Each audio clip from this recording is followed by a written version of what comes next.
ऐसे में भी ये थीम होता है कि लोग नॉर्मली किसी ने लिख दिया आर्टिफिशियल इंटेलिजेंस कि हम्म। क्या इश्यूज है हम्म। और इंडिया के लिए वे फॉरवर्ड क्या है। तो बहुत सारे लोग आर्टिफिशियल इंटेलिजेंस क्या है लिखेंगे, हम्म। उसके बाद लिखेंगे उसके एडवांटेजेस क्या है, डिसएडवांटेजेस क्या है, हम्म। वे ऑफ फॉरवर्ड क्या है। हम्म। लेकिन क्वेश्चन में स्पेसिफिकली उन्होंने बोला है कि इश्यूज क्या है। Correct. आपको डिसएडवांटेज ज्यादा से ज्यादा लिखना है। Right. बैठे हो तो वो रूम बहुत बड़ा होता है, हम्म। माइंड ब्लैंक हो जाता है। फिर एक टाइम में मुझे अपना नाम रिपीट करना पड़ा कि मेरा नाम ये है। अपना नाम रिपीट करना नाम पड़ा। रिपीट करना, मैं सोच रहा हूँ आंसर्स नहीं कर पा रहा हूँ, खुद से अच्छा। पूछ रहा हूँ क्वेश्चन, मुझे आंसर नहीं आ रहा। मैंने कहा अगर बोर्ड के सामने चला गया मैं, उन्होंने कोई क्वेश्चन पूछा और मैं खुद को आंसर ना कर पाया तो क्या हो जाएगा। मैंने बोला इंटरेस्टिंग पॉडकास्ट लेकर उन्होंने कॉल मी, तो मैम ने ऐसा किया कि आप पॉडकास्ट करते हो। ओके। मैंने कहा नहीं मैम, पॉडकास्ट करना नहीं, सुनता हूँ। तो सर चेयरमैन से बीच में बोल बोले चलो कोई तो यहाँ ज्ञान देने नहीं, ज्ञान लेने आता है। आपने 2 इंटरव्यू भी दिया है, तो उन्होंने बोला व्हाट वेंट रॉन्ग, मैंने ये बताया ये सब, ये हर एक अटेम्प्ट में ये होता गया मेरे साथ। अच्छा। तो उन्होंने बोला कि फिर आप आरबीआई आकर ही मानोगे। Hello everyone, very welcome to I exam भी। और आज मेरे साथ हैं सत्येंद्र जो हैं यूनियन बैंक में जॉब करते हैं। बहुत ही इंटरेस्टिंग स्टोरी है सत्येंद्र की, हम उनसे सुनेंगे। लेकिन जब मैं चिट-चैट कर रहा था, एक बहुत ही इंटरेस्टिंग बात उन्होंने ये बोली कि चेयरमैन साहब ने आरबीआई के इंटरव्यू में चेयरमैन साहब ने बोला 5वीं बार आ रहे हो, आप सिलेक्शन लेके ही मानोगे, आरबीआई में ज्वाइन करके ही रहोगे। And what was the response of Satyendra, will hear him from him. So welcome Satyendra, welcome to I exam B.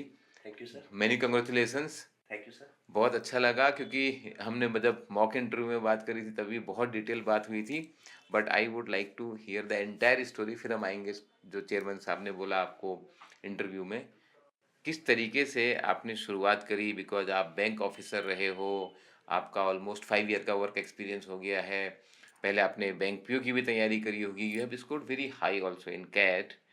आप पूरी जर्नी आप अपनी बताएंगे और कहाँ से आपने आरबीआई की तैयारी शुरू करी, फिर हम बात करते हैं सिलेक्शन पे। हाँ सर, मेरी जर्नी स्टार्ट हुई, मैं 2019 में मैंने बैंक पीओ का एग्जाम क्लियर किया था। अच्छा। साथ में एनएसएल एओ भी था और एसबीआई पीओ भी था, तीनों एक साथ मेरा हुआ था। अच्छा। फिर उस टाइम मैंने जब पिक करा था कि कौन सा मुझे ज्वाइन करना है, तो मेरा कॉल बहुत सिंपल था कि मैंने सोचा एसबीआई में बहुत ज्यादा वर्कलोड है, तो शायद मेरे पास इनफ टाइम ना मिले पढ़ने के लिए, तो मैंने एसबीआई स्किप कर दिया। अच्छा। दूसरा मेरे पास फिर तो एनएसएल, आपने एसबीआई स्किप किया और यूनियन बैंक ज्वाइन किया। यूनियन बैंक ज्वाइन किया मैंने। दूसरा फिर एनएसएल एओ का आया मेरे पास। उस टाइम ये था कि एनएसएल एओ का बॉन्ड बहुत ज्यादा था, 1 साल का ग्रॉस सैलरी था। हाँ। और मैं सोच रहा था कि मैं ज्यादा टाइम यहाँ रहूंगा नहीं, हाँ। तो मैंने ये सोच के एनएसएल एओ भी स्किप कर दिया। बट एक बहुत इंपॉर्टेंट पॉइंट यहाँ ऐड करना चाह रहा हूँ, आपको मालूम था कि आप ज़्यादा टाइम यहाँ रहोगे नहीं, बट स्टिल आपने एक बैकअप के रूप में जॉब ज्वाइन कर लिया। हाँ, मैंने वहाँ पे जॉब ज्वाइन किया। मैंने कहा यूनियन बैंक ज्वाइन किया मैंने, उस टाइम उसका बॉन्ड भी 2 लाख था, मतलब ठीक था, एसबीआई से और एनएसएल से कम पेइंग जॉब था, बट आपके पास जॉब सिक्योरिटी थी, तो आप कोई और एग्जाम के लिए प्रिपेयर कर सकते थे। ठीक है। तो फिर वहां से मैंने आरबीआई की जर्नी स्टार्ट की, और मेरा जो पहला अटेम्प्ट था उसमें मैंने प्री क्लियर कर लिया। मेंस में वो बहुत ज्यादा जीए हैवी होता है। और 19 में आपका प्री क्लियर हो गया। हाँ, 19 में प्री क्लियर हुआ ओके, मेरा। आरबीआई का भी। आरबीआई का भी। ग्रेट। लेकिन उस टाइम वो जीए बहुत हैवी था उसमें, और मैं ना मेन शायद 5 या 6 नंबर से मिस कर गया। अच्छा। और नेक्स्ट ईयर फिर मैंने दोबारा प्रिपेयर किया, मुझे पता था। तो आप जीए इसलिए बोल रहे कि ईएसआई के पेपर में आपका कम स्कोर हुआ 19 ईएसआई में। में, यस, ईएसआई में कम स्कोर हुआ, ओके। तो फिर and coming to your education background, क्योंकि वो बहुत इंपॉर्टेंट है यहाँ पे फेज 2 की तैयारी में, तो आपका ग्रेजुएशन है economics, maths honours. Maths honours, okay. हाँ। तो मेरा मैथ्स ऑनर्स था, इकोनॉमिक्स मैंने जीए लेते, जनरल इलेक्टिव जी। हाँ। लेकिन मेरा मैथ्स ऑनर्स था, तो और 12th मेरा कॉमर्स में था, तो मेरे अच्छा, पास 12th कॉमर्स का था। 12th कॉमर्स में था। हाँ। मेरे पास इकोनॉमिक्स, फाइनेंस का थोड़ा बेसिक्स तो था मेरे पास। ओके। तो जब मैंने दोबारा स्टार्ट किया प्रिपरेशन, और उस टाइम पैटर्न चेंज हो गया सबसे पहले आरबीआई का, उसमें फिर डिस्क्रिप्टिव ऐड हो गया। अच्छा, 19 में फुल्ली ऑब्जेक्टिव था। Fully objective, yes yes, correct. तो डिस्क्रिप्टिव ऐड हो गया, सबकी तरफ मुझे लगा शॉक है। फिर मैंने सोचा कि सबको ही तो टाइप करना है, मेरे को अकेले थोड़ी ना टाइप करना है, और मैं बैंक में काम कर रहा था, तो ये अच्छा हो गया कि लेटर वेटर देना होता इंटर ऑफिस। हाँ। तो मैं जितना हो सकता था लेटर बनाने लग गया कि ऑफिस में काम करो टाइपिंग का, जिससे टाइपिंग भी आएगा और राइटिंग भी आएगा। आपको एक तो खुद से क्या होगा, जब भी ब्रांच हेड या कोई भी पढ़ेगा लेटर, तो उसके बाद सजेशन देगा कि अच्छा इसमें ये नहीं, ये लिखा जा सकता था, आप वर्डिंग्स वहां से सीख सकते हो। तो आप बैंक में पहले से रीजनल ऑफिस में पोस्टेड थे? नहीं, उस टाइम ब्रांच में पोस्टेड। उसमें ब्रांच में क्रेडिट देख रहा था मैं।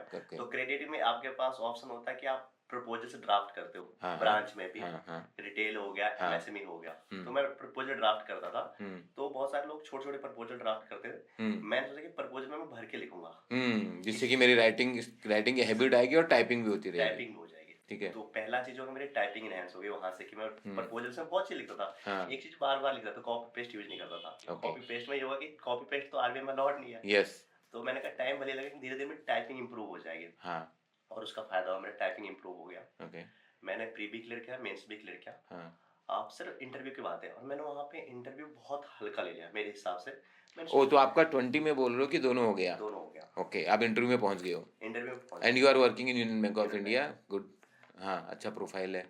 तो फिर क्या हुआ, उन्होंने वहाँ पे जब मैं इंटरव्यू रूम में जा रहा था, तो मेरे से पहले एक आईआईटी बॉम्बे वाले थे, मेरे से बाद एक आईआईटी खड़गपुर वाले थे, दो मेरे बाद आईआईटी वाले थे, दो आईआईटीएन के बीच में एक बैंकर है। एक बैंकर था, वो भी यूनियन बैंक, और मेरे डेस्क पे एक एसबीआई पीओ भी था। अच्छा तो अब मेरे को फिर वो होने लगा कि यार इन सब की प्रोफाइल बहुत अच्छी है, मैं इनके बीच कहाँ स्टैंड करता हूँ, एक सेल्फ डॉट भी क्रिएट होने लग गया मेरे मन में। और फाइनली मैं जब इंटरव्यू रूम में गया, तो उन्होंने पहला क्वेश्चन ही पूछा कि तुम ग्रेजुएशन के बाद डायरेक्ट बैंक ज्वाइन कर गए, तुम्हें क्या लगता है ये पोस्ट ग्रेजुएशन इंपॉर्टेंट नहीं है? और काफी सारे डॉट्स वो क्रिएट कर गया मेरे दिमाग पर, वहां पे मैं नेगेटिव होता गया उस पॉइंट पे। उन्होंने मेरे को मेंस में इंटरव्यू में सिर्फ 30 मार्क्स दिए आउट ऑफ 75। उसमें भी 75 आ गया था। हाँ ठीक 75 है। में से सिर्फ 30 30 मार्क्स बहुत दिए। कम है हाँ। और और मैंने कितने से ओवरऑल मिस हुआ उस समय? उस टाइम मेरा मिस हुआ था अराउंड 10-11 के आसपास। ओ तो 50 मार्क्स टाइप होते तो आराम से आरबीआई हो जाता उस तभी। टाइम पे। हाँ फिर सर नेक्स्ट ईयर दिया मैंने, नेक्स्ट ईयर भी सेम, मेरा प्री भी क्लियर हुआ, मेंस भी क्लियर हुआ, इंटरव्यू के लिए गया मैं। इस बार अब ये 22 की बात कर रहे हो आप? 22 की बात है। हाँ इस बार मेरा फिर क्या हो गया, मेरा ट्रांसफर हो गया वहां से, मैंने प्रमोशन लिया, मेरा ट्रांसफर हो गया, स्ट्रेटेजी में चला गया मैं। तो इस बार जो इंटरव्यू था वो थोड़े इम्प्रेस थे कि एक कोर प्रोफाइल से आ रहा है, स्ट्रेटेजी से आ रहा है, तो वहाँ पे मेरा उस तरफ चला गया काफी ज्यादा। और ओवरऑल मेरा इंटरव्यू भी बहुत अच्छा था। ओके तो मतलब मेरे हिसाब से आपके अच्छा था, हिसाब से अच्छा मैंने था। खुद से अच्छा किया। हाँ उन्होंने मेरे कुछ टाइम 57 दिए, और 57 आउट ऑफ 75 ठीक है अच्छे थे। हाँ लेकिन मेरे 1.5 से मेरा सिलेक्शन मिस हो गया। 1.5 हाँ, ओहो। लेकिन सर इन सेंस देखें तो आरबीआई में बहुत ज्यादा गैप है, क्योंकि हाँ कई मतलब बार काफी लोग होते हैं उतने में। कट ऑफ पे भी हाँ खड़े होते हैं वो, आप बिल्कुल 1.5 आप देखो तो बहुत बड़ा गैप बहुत है लोग उनमें से। होते हैं हाँ। तो मैंने नेक्स्ट ईयर फिर से स्टार्ट किया। ये 22 में 1.75 से रुके आप। 1.5 अब 23 की स्टोरी आएगी। 23 की स्टोरी। मैं गया, मैं तो मेरे को लगा कि यार हर बार मैं प्री क्लियर कर रहा हूँ, मेंस क्लियर कर रहा हूँ, तो प्री के लिए कौन पड़ेगा। ओके देखो दिस इज ए लर्निंग। हाँ फोर्थ टाइम है अब ये। फोर्थ टाइम है, मैंने प्री के लिए पढ़ाई नहीं, मैंने कहा सोचा कि मेंस में इतना स्कोर कर दूंगा कि शायद मेरे इंटरव्यू में कम भी मार्क्स रहे तो मेरा हो तो जाएगा। हो जाएगा, मेरा यस मैनेज हो जाएगा। तो मैंने पूरा मेंस डोमिनेट पढ़ना स्टार्ट किया, पूरा मेंस पे फोकस करा। और नेगेटिव पॉइंट ये आया कि मैं प्री क्लियर नहीं कर पाया। वाह मतलब this is a learning actually. हम हर क्लास में लगभग ये बात बोलते हैं कि you can't be over confident about pre. अब देखो आप फोर्थ टाइम आपका प्री नहीं हुआ है। मेरा ओवरऑल कट ऑफ क्लियर हो गया था, बट मैं रीजनिंग का वो नहीं क्लियर कर पाया, सेक्शनल सेक्शनल नहीं क्लियर कर पाया। जबकि रीजनिंग कंपैरेटिवली आसान है कंपैरेटिव उस टाइम। हाँ और आपने तो बैंक का एग्जाम क्लियर किया है, एसबीआई क्लियर किया है, इतने बार आरबीआई क्लियर किया है। और मुझे लगा शॉक्स हो गया, मैंने कहा नहीं हुआ क्लियर। उसके बाद फिर मैंने अपना कैट की तरफ ध्यान मोड़ा कि सबसे पहले कि मुझे कैट करके एटलीस्ट अपना रीजनिंग इंप्रूव करना है, ये क्वांट इंप्रूव करना है। और मैंने फिर मेरे कैट में रीजनिंग में 99.86% आए थे। यस तो फिर मुझे लगा कि यहाँ पर तो मेरे बहुत अच्छे हैं। तो फिर नेक्स्ट ईयर जब मैं इस साल दोबारा आया, अच्छा कैट में आपका इतना अच्छा स्कोर आया, सॉरी आई एम डाइग्रेसिंग, तो आपने सोचा नहीं एमबीए करने की या कहीं गए नहीं फाइनल इंटरव्यू देने ज्वाइन करने? सर मेरा जो मेन पर्सपेक्टिव था जब मैं कैट आया था, तो मेरा मेन पर्सपेक्टिव ये नहीं था कि मुझे एक अच्छा सा आईएम कॉलेज मिले, मैं चला जाता, शायद हो सकता है मैं आईएम ज्वाइन भी कर लेता। उसके बाद एक आप गए इंटरव्यू देने कहीं? इंटरव्यू देने गया था मैं। अच्छा मैंने इंटरव्यू को भी एज अ लर्निंग कर भी लिया था, क्योंकि मैं आरबीआई के इंटरव्यू में रिजेक्ट होता आ रहा था। हाँ मैंने कहा कि इंटरव्यू एक्सपीरियंस भी रहेगा कि इंटरव्यू में चीजें कैसे हैंडल करती है, कैट में मैं सीखूंगा वहाँ पे किस टाइप के क्वेश्चन आ सकते हैं। हाँ तो मैं वहाँ पे गया और मेरे कई इंटरव्यू बहुत अच्छे भी गए, अच्छा कई इंटरव्यू बिल्कुल डिजास्टर भी गए। कैट में आईएम बैंगलोर का एक इंटरव्यू भी मुझे याद है, वो बहुत खराब था मेरा। तो मैंने सीखा कि हर एक टाइप किस किस तरह इंटरव्यू में भी चीजें होती है। तो मेरा मेन गोल ये था कि एक्चुअल इंटरव्यू से पहले जितने तरफ आप डिफरेंट डिफरेंट चीजें इंटरव्यू कर लो, आप एक्चुअल इंटरव्यू के लिए प्रिपेयर हो जाओगे। तो ये सोच के मैंने कैट के भी इंटरव्यू सारे अटेंड करे थे। फिर मेरा आईएम बैंगलोर नहीं हुआ, लखनऊ कोझिकोड मुझे मिल रहा था। अच्छा लेकिन मैंने सोचा कि नहीं, मुझे कैट आरबीआई में जाना है। आरबीआई में जाना है। तो मैंने उसको छोड़ा। नेक्स्ट मैंने फिर से आरबीआई इस बार के लिए प्रिपेयर करना स्टार्ट किया। मैंने इस बार प्रीलिम्स के भी मॉक्स दिए, जो कि बहुत ऑड था मेरे लिए, क्योंकि मैं पिछले साल प्रीलिम्स के मॉक्स नहीं देता, क्योंकि ओवर कॉन्फिडेंट हुआ करता था। बिल्कुल। तो इस बार मैंने प्रीलिम्स के मॉक दिए और लकीली इस बार मेरे 98 के आसपास आए प्रीलिम्स में। अच्छा। कट ऑफ 64 हाँ, 70 के काफी आसपास है। मतलब कट ऑफ से आप काफी आगे ले गए, काफी आगे क्योंकि इस थे। बार यू आर ओवर प्रिपेयर्ड, जरूरी भी है, आप हाँ, रिस्क नहीं ले सकते। इस बार मैं इसलिए नहीं सकता था। हाँ, इस बार मैंने अपने आप को रोका कि बहुत ज्यादा क्वेश्चन सॉल्व कर रहा हूँ मैं। ठीक है। तो इस बार मैं ठीक था प्रीलिम्स के टाइम पे। ओके। मेंस के टाइम पे लक मेरा साथ था कि मेरी ना ट्रांसफर जो हुई वहाँ से स्ट्रेटेजी के बाद ऑडिट में होगी, तो हाँ, वहाँ पे मुझे प्रपोजल से ड्राफ्ट करने थे। तो ड्राफ्टिंग करने का मौका मिला काम ड्राफ्टिंग में। करने का मौका मिला, टाइपिंग स्पीड फिर से इंप्रूव होगी। और इस बार स्क्रूटनी के लेवल पर रीजनल हेड हर कोई साइन करने से पहले पढ़ेगा उन प्रपोजल्स को। तो वहाँ पे ग्रामेटिकल मिस्टेक भी ठीक हो जाता है, साथ में आप ये वर्ड्स क्यों यूज कर रहे हो, इसकी जगह ये भी वर्ड यूज करो, अच्छा हो जाता है। तो वो मुझे चीज़ें काफ़ी सही लगी। और मैं इस बार जब वो आया था तो मैंने इस बार क्या करा, मेंस में एक चीज़ मैं लोगों को बोलूँगा जो कल को प्रिपेयर करेंगे, कि कीबोर्ड था। और मैं कीबोर्ड जब मैंने एक्चुअली लिखने से पहले मैंने प्रूफ टाइपिंग करी वहाँ पे कि मैं कैसे टाइप कर रहा हूँ, और मुझे कीबोर्ड अच्छा नहीं फील हुआ वो। मैंने कहा मुझे कीबोर्ड चेंज करवाना है। उन्होंने कहा कि कीबोर्ड हमारे पास है नहीं, इसके बाद आओ। मैंने कहा मैं एग्जाम स्टार्ट नहीं करूँगा जब तक मेरा कीबोर्ड सही चेंज नहीं होगा। अच्छा। तो मैंने कीबोर्ड उनको पूरा कह रहे हैं मेरे कीबोर्ड सही करके तो दूसरा कीबोर्ड दो, तभी मैं एग्जाम स्टार्ट करूँगा। मेरा जो फर्स्ट पेपर होता है शायद फाइनेंशियल मैनेजमेंट का होता है, हाँ, उसमें मेरा आधा घंटा डिले हुआ। सबका स्टार्ट हो गया, मेरा आधे घंटे बाद स्टार्ट हुआ, क्योंकि मैं आधा घंटे बाद? हाँ, क्योंकि मैं अपने कीबोर्ड से खुश नहीं था। अच्छा। मैं टाइपिंग मतलब कि ऐसा क्या रिस्क लेना कि अगर मैं कीबोर्ड से खुश नहीं हूँ, मेरी टाइपिंग स्पीड स्लो हो जाए, मैं टाइप ना कर पाऊँ, और एक थोड़ी उस जल्दी में कि मेरा पेपर स्टार्ट करना है। आधे घंटे में आप कर क्या रहे थे, तैयारी कर मैं रहे थे या कुछ ऑब्जेक्टिव कर रहे थे तब तक? मेरा नहीं। पेपर स्टार्ट नहीं हुआ था, क्योंकि मैंने स्टार्ट अपना लॉगिन अच्छा, नहीं तो किया। स्टार्ट नहीं हुआ तो काउंट नहीं होगा वो। काउंट नहीं होगा। काउंट नहीं होगा अभी, चलो ठीक वो है। काउंट नहीं होगा, मुझे पता काउंट नहीं होगा। उन्होंने बोला काउंट नहीं होगा। हाँ। मैंने कोई नहीं, मैं बैठ रहूंगा 1.5 घंटे 2 घंटे, जब तक बिठा लो बैठ रहूंगा, लेकिन मैं कीबोर्ड चेंज करके दो, ओके। तभी पेपर स्टार्ट करूंगा मैं। ठीक है। उन्होंने सर मेरा कीबोर्ड एक चेंज किया, उसमें मेरे को ठीक नहीं हुआ, फिर दूसरा चेंज किया उन्होंने। वो मेरे को एक्चुअली पसंद है कि ये बहुत अच्छा कीबोर्ड है, क्योंकि मैं टाइप करता था ऑफिस में भी, तो मेरे को आइडिया था। मैंने उसको लिया और लक देखिए मेरा कि मैंने सारे जितने वर्ड लिमिट थे सारे क्वेश्चन उसके अंदर सॉल्व कर लिया। 600 का तो 650 लिख रहा हूँ, 400 450 लिख रहा हूँ। और मेरे पास सारे टाइपिंग करने के बाद भी ऑलमोस्ट 5-10 मिनट का टाइम बाकी था। मैं पैराग्राफ डिलीट भी कर रहा हूँ, ये अच्छा नहीं लग रहा है पैराग्राफ, उसको चेंज भी कर रहा हूँ वहाँ पे। हाँ, कि सिर्फ एक अच्छा कीबोर्ड इतना डिफरेंस इतना डिफरेंस क्रिएट कर सकता है। सकता है। तो जब मेरा कई बार ये बहुत मतलब लोगों को ना नहीं पता होती है बात, मैं भी आज पहली बार सुन रहा हूँ कि अगर आप थोड़ा इंसिस्ट करो, उनको बोलो, रिक्वेस्ट करो कि आप प्लीज इसको चेंज करो, नहीं मुझे दिक्कत है। बहुत लोग शिकायत करते हैं इस चीज़ की, कीबोर्ड खराब होते हैं, एग्जाम खराब हो जाता है। हाँ, मैंने कहा कि मेरा 5th अटेम्प्ट है, मैं तो रिस्क नहीं लूंगा। अब अगर आपने कीबोर्ड चेंज नहीं करा, मेरे पास बहुत सारे ऑप्शन है, फिर आई विल फाइट बैक। ये अगर मेरे वो बोलते हैं कि आप सिलेक्ट करते हो वहां पे कि अपने माउस और कीबोर्ड सब सेटिस्फाइड जो अच्छा। आपको मिला है। हाँ, मैंने कहा मैं सेटिस्फाइड नहीं हूँ, मेरे को सेटिस्फाइड चेंज नहीं, करके दो। मैं नहीं साइन करूंगा, बिल्कुल मैं सही साइन बात नहीं है। करूंगा। हाँ, बिल्कुल। तो उन्होंने फिर उनको चेंज करना पड़ा। फिर जब मेरा ईएसआई के लिया, फिर मैंने दोबारा देखा, मेरे को जो दूसरा सीट मिल गया था उस टाइम पे, फिर मेरा वहां पे भी कीबोर्ड नहीं चाहिए था। मैंने कहा मेरे से पहले जो बैठा होगा, वो कह रहा है कि जो आपसे पहले बैठा उसने शिकायत नहीं करी, उसको पसंद, उसने कुछ नहीं कहा। मैंने कहा उसने कुछ नहीं करा, उनसे मैं कुछ नहीं कर सकता। कुछ नहीं कह सकता है। मेरे को मेन है कि मेरे को कीबोर्ड अच्छा चाहिए। राइट, राइट, फिर राइट। उन्होंने दोबारा कीबोर्ड चेंज करा। That's very very important point. देखो, अब छोटा सा पॉइंट हो सकता है, लेकिन एग्जाम निकालने और ना निकालने में 1.25 मार्क्स का अंतर, 1.75 मार्क्स का अंतर तो था ही ना, पहले भी आपको मालूम है। तो भैया मैं रुकूंगा, आधा घंटा वेट करूंगा, कोई नहीं। ये बहुत, इसके लिए बहुत परसेवरेंस चाहिए। आपकी खैर स्टोरी अदरवाइज भी परसेवरेंस की है, because ultimately 5th time you made it. तो आगे बढ़ते हैं इसमें। तो फाइनली आप इस तरीके से स्कोर, अभी आपको स्कोर पता नहीं है ना, मार्क्स तो आए नहीं है अभी, बट इस बार कैसा रहा फिर आगे इंटरव्यू में आके क्या हुआ फिर? इंटरव्यू में आके स्टार्ट हुआ, उन्होंने पहले देखा कि मेरे ग्रेजुएशन के मार्क्स बहुत कम थे, 62% है जस्ट।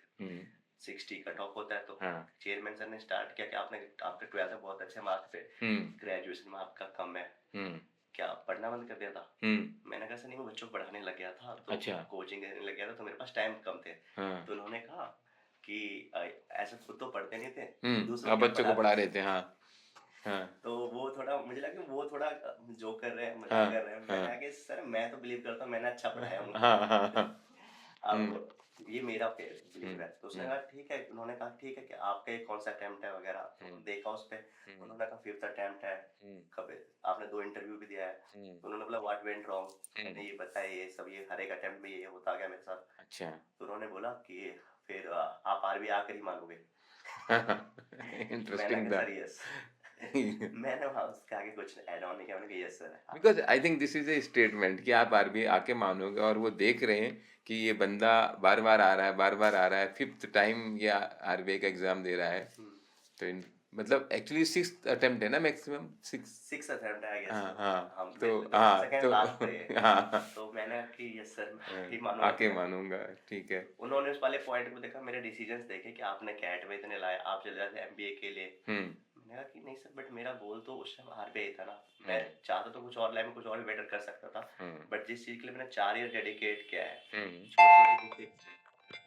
मैंने चाह रहा हूँ कि इस टाइम मैं डाइवर्ट हो जाऊँ। करेक्ट। और उस पे भी एक हो जाता है कि आपने इसको किस चीज में इतना टाइम डिवोट किया है, तो आपको करना है वो चीज। अब लास्ट 6 अटेम्प्ट क्लियर होने के बाद नहीं होता, बट मैंने तो अपना 100% दिया था। तो इस बार लग मेरा सही था, and finally I made it. चलो ग्रेट। नहीं, this is a very interesting journey. तो इस जर्नी में मैं एक दो चीज़ें और ऐड करना चाहूँगा, क्योंकि आपने इतने बार में कुछ कुछ सीखा, और आपने बताया कि कैसे फेज़ 1 की मिस्टेक हुई जब 4th टाइम में दे रहे थे। अब बात करते हैं खासकर जो, क्योंकि आप आ रहे हो मैथमेटिक्स ऑनर्स की बैकग्राउंड से और बैंकिंग का एक्सपीरियंस है, तो फेज़ 2 की तैयारी में, बिकॉज वो क्रिटिकल है, फेज़ 1 की तैयारी भी क्रिटिकल है, फेज़ 2 की भी है। तो फेज़ 1 में आपने जो 4th टाइम वाला है, बहुत ही इंटरेस्टिंग होगा, कैसे क्या क्या चीज़ें फिर से रिवाइज करी, मॉक टेस्ट दिए, कैसे उसको आपने मेकअप किया, एंड फिर टाइपिंग के अलावा फेज़ 2 में कैसे स्कोर किया? सर फेज 1 के लिए सबसे पहले मैंने करा कि मुझे आरबीआई का जो प्री का पैटर्न है बहुत अनएक्सपेक्टेड लगता है। आपको क्वेश्चन पूछे जा सकते हैं किसी भी पैटर्न पे जो आप उससे फेमिलियर नहीं हो, तो आप कितने भी क्वेश्चन सॉल्व कर लो, आप हो सकता है फेज 1 में फिर भी रीजनिंग आप अच्छा ना कर पाओ। तो मैंने जब कैट के लिए गया था, तो मैंने सबसे पहले कई सारे जो 30 वीडियो एलआरडी वगैरह का एक बार सॉल्व करवाते हैं वो देखा मैंने। और मैंने सिर्फ उनका ये नहीं सीखा कि क्वेश्चन कैसे क्यों सॉल्व हो रहा है, कैसे सॉल्व हो रहा है, मैंने उनका सिर्फ अप्रोच देखा था कि वो अगर क्वेश्चन आपको नहीं पता रिलेटेड है, तो आप उसको कैसे अप्रोच करोगे। तो मैंने अप्रोच पे फोकस किया। जैसे एक एग्जांपल लेके चलते हैं। जैसे कि एग्जांपल होते हैं कि कैट में क्या होता है, कई सारे क्वेश्चन ओपन एंडेड होते हैं, वो सॉल्व नहीं होते। सॉल्व नहीं होते, हाँ, ठीक है, हाँ। लेकिन आपके क्वेश्चन में इसी तरह होता है कि आपको ओपन एंडेड ही आंसर देना होता है। हाँ, हाँ, कि हाँ, इधर ए या बी हो सकता है हाँ, पॉसिबल, हाँ, ठीक है। हाँ, तो आपको डिफरेंट डिफरेंट सिनेरियो बनाना पड़ेगा। हाँ, तो वही अप्रोच है एलिमिनेशन मेथड से कि अगर 5 है नीचे, 5 है ऊपर, तो क्या होता है कई बार बैंक में होता है, क्या होता है ये स्टेटमेंट यहाँ फिट बैठेगा। कैट में एक दूसरा अप्रोच आता है कि ये इन 3 जगहों का अप्रोच ये फिट नहीं बैठेगा। अच्छा। तो उसको आप क्रॉस करते हो। तो वो मैंने एक अप्रोच वहां से सीखी थी इससे, कि अगर मुझे कुछ नहीं पता, हर एक स्टेटमेंट का मतलब यही नहीं है कि ए टू बी, इसका मतलब कि ए बाकी जगह भी नहीं जा रहा है। उस तरह से मैंने इसके बाद थोड़ा स्टार्ट किया था इसको, अपना अप्रोच चेंज करने के लिए बेसिकली। और दैट वर्क। और दूसरा मैंने क्वांट में देखा था कि वो बहुत सारे क्वेश्चन ना क्वाड्रेटिक इक्वेशंस वगैरह के बहुत लेवल टफ कर देते हैं, बट अपने वो बेसिकली अलजेब्रा वगैरह से क्वेश्चन पूछते हैं क्वांट वगैरह में। तो मैंने फिर उसमें क्वेश्चन का लेवल जो कैट वाला ही होता है, 22 या 3 में चले जाएंगे आप, तो उसी टाइप के क्वेश्चन मिलते हैं। तो मैंने वहां से कैट वाले क्वेश्चन सॉल्व करना स्टार्ट किया। सबसे मेन चीज मॉक बहुत इंपॉर्टेंट लगा मेरे को, कि मॉक में लोग क्वेश्चन बहुत डिफिकल्ट बनाते हैं। तो अगर आप क्वेश्चन वहां पे कर लिया आपने तो वेल एंड गुड, नहीं हुआ तो उनका आप कैसे कर सकते थे वो आप देख सकते हो। दूसरा चीज जो आपने सॉल्व कर लिया, उसमें हो सकता है आपने 5 मिनट लिया हो, लेकिन जो टीचर ने एक्चुअल सॉल्यूशन बताया उन्होंने शायद 1 मिनट में कर दिया हो। आप वहां से भी कर सकते हो कि आपका अप्रोच बेटर है या उनका अप्रोच बेटर है। अगर जहाँ पे बेटर अप्रोच है आप वो ट्राई करो। जरूरी नहीं कि आपने कोई चीज सॉल्व कर दिया तो वो बेस्ट है, आप वो एक्चुअल एग्जाम में भी कर सकते हो। आपको टाइम कितना दे रहे हो वो भी मैटर करता है। वो मैटर करता है, बहुत ज्यादा मैटर करता है, बिकॉज क्वेश्चन ज्यादा है, अपने पास टाइम कम है। फेज 1 में तो पूरा का पूरा स्ट्रेटजी जो है टाइम मैनेजमेंट और क्वेश्चन पिक करने की है। हाँ। और मतलब इस बार पेपर फेज 1 का क्वांट बहुत टफ आया था, लोग ऐसा बहुत टफ आया था, कट ऑफ भी तो कम गई थी ना। कट ऑफ कम गए थे मेरे, उसमें 23 मार्क्स है।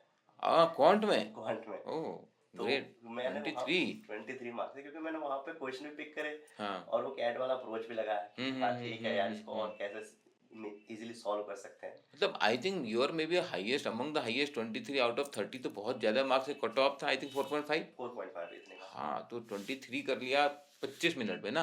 हाँ, नहीं 30 मिनट 30 मिनट में, 30 मिनट में 23 तो जबरदस्त किया। नॉर्मलाइजेशन भी थोड़ा हाँ, उससे नॉर्मलाइजेशन भी होता क्योंकि है, मैंने करेक्ट बेसिक के करेक्ट। क्वेश्चंस करे थे, इतना मुझे पता था, हाँ उसमें एक भी हाँ इनकरेक्ट नहीं था क्योंकि आंसर सारे आ जाते हैं, आपको दिख जाता है कि आंसर है। हाँ। तो उस हिसाब से मैंने सही करा था काफी क्वांट में। हम्म। और रीजनिंग में भी नॉर्मली था मेरा, जीए में थोड़ा स्कोर रिड्यूस हो जाता है क्योंकि ओके। सिर्फ 2 वालों का शायद जीए बहुत टफ था। अच्छा। तो मैं अटेम्प्ट ज्यादा करके आया था बट हाँ हाँ। उन्होंने कम कर दिया था। ओके। और मेरा इंग्लिश वो क्या स्कोरिंग पॉइंट नहीं है मेरे लिए। अच्छा। मेरी इंग्लिश उतनी अच्छी नहीं है वहाँ पे। ओके। तो इंग्लिश में मेरे कम आए कंपैरेटिवली, बट अच्छा। बाकी सेक्शन में इन दोनों ने मेकअप कर दिया था। अच्छा, रीजनिंग में इस बार अच्छे आए। हाँ, रीजनिंग में भी अराउंड 20 प्लस 25 26 के आसपास ही है। अच्छा। हाँ, बट उस हिसाब से आपके क्वांट में बहुत ज्यादा आए, मतलब मेरे मैं भी क्वांट में बोलूंगा बहुत कि ज्यादा हाँ है। 23 is too good in quant, जबकि हाँ रीजनिंग में मुझे लगता है कि 30 प्लस लाए जा सकते हैं, क्योंकि हाँ, उसमें टाइम ज्यादा मिल जाता है ना, क्वेश्चन भी ज्यादा है।